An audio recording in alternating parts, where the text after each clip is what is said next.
So, this illustration is found in the periodic table.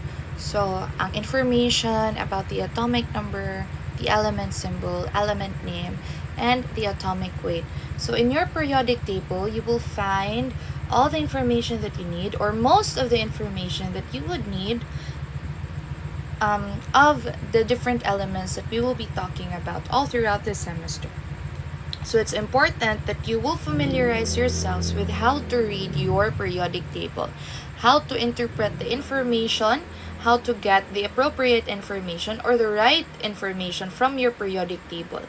In your periodic table, daghan og numbers. How do you differentiate one from the other? So on top of most, if not all man ganin a periodic table, there is sort of a legend. How to read and what's unsa ang meaning of the different na numbers found in each box of element. So, it is arranged in a certain way to that shows the many trends in your periodic table. So, according to atomic weight, na electronegativity, na atomic size, and so on. There are different periodic trends.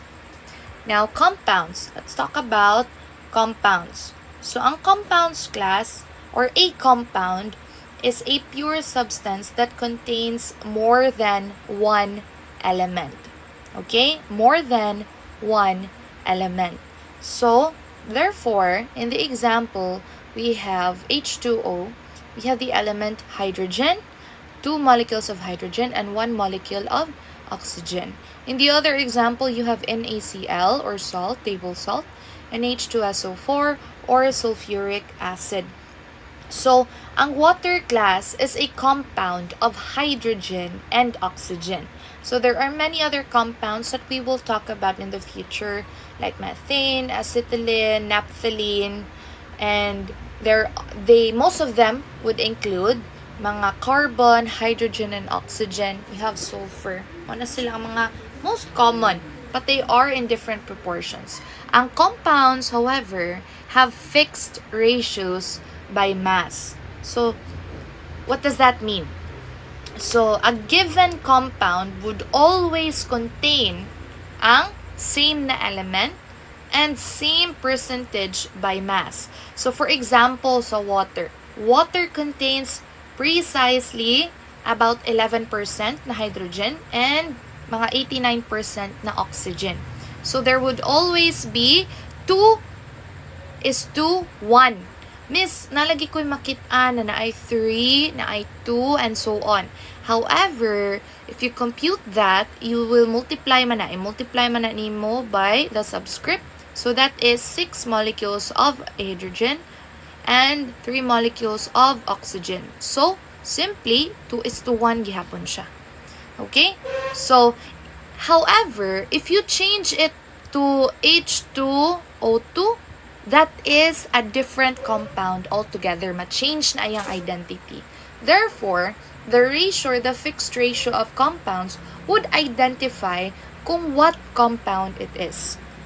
NaCl will not remain NaCl or will not retain its properties if it becomes NaCl2, Na2Cl, or the like. So, for mga properties of compounds, different na sila from the elements that they contain. So, ang table salt class or sodium chloride, which is number 1, it is, shall we say, dili siya harmful, not super harmful to the body compared to each individual elements. So, you can eat it, it can be ingested, dili siya mo react with water. So, dili siya reactive. And it is white in color. And from its name itself, it contains sodium or Na and your chloride or chlorine, or Cl. So, ang Na actually class is a shiny na reactive metal. Unsay pasabot sa reactive? If it is exposed to water, it could emit light or mabuto or makombust siya. Chlorine as well is a poisonous and greenish-yellow na gas. So, compared to when combined siya both, it doesn't retain its shiny metallic na property of sodium or Na. It doesn't retain ang yellowish na poisonous or greenish yellowish na gaseous property ni chlorine. It can be used safely and it is white in and crystal structure siya.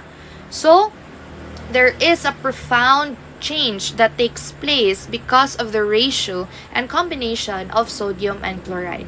There are many methods that can be used to break down ang many compounds into elements. Sometimes heat is used, but oftentimes dili enough ang energy from heating that compound to break apart that certain compound to its individual na elements. So, the next thing that we will talk about is mixtures. So, mixtures class, again, is subdivided into two. We have homogeneous and heterogeneous. So, ang mixture is or always contains two or more substances combined in such a way na each substance retains its chemical identity. So, when you shake copper sulfate with sand, for example, ang two substances do not react with one another, but when you expose sodium, like in the previous example, sodium to chlorine gas, na ay new compound formed. Lahi na siyang property entirely. So, ang mixture, it still retains its properties. So, there are two types. We have homogeneous and heterogeneous. Starting with homogeneous mixture, it is uniform. So, homogeneous or uniform. Uniform mixture. Ang composition is the same throughout. Dili nimo ma-identify ang layers or it's harder to identify iyang composition. So, a great example for this one class is air. If you look at air, we can barely see it, or you could never tell that air DI is made up of 79% na nitrogen, 21% na oxygen, and so on. Dili nimo matagaan. But, if you compare it to your heterogeneous mixture or non-uniform, dili pariha all throughout. Great example is water and sand mixture. Even if you shake it, balik-balik ko nimong shake, you stir it up, it would still, or you could still visibly see that there is water in that mixture mixed with sand. So, another name for homogeneous mixture class is solution. So, ang solution is made up of what? A solvent. It is made up of a solvent and your solute. So, ang solvent is usually and almost always ang substance in a solution that is the largest amount.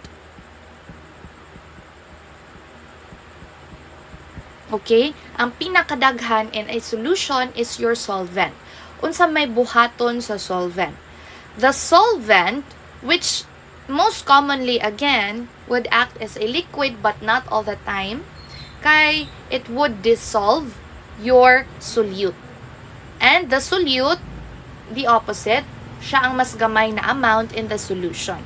So, in a salt water, a water and salt na solution, so ang mas daghan most of the time is your water and your solute is your salt.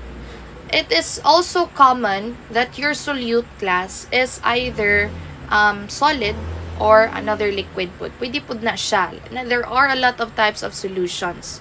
So, again, in a solution, there is a solvent or the composition or the component in the solution that has pinaka-large na amount, while ang solute class is the least in amount.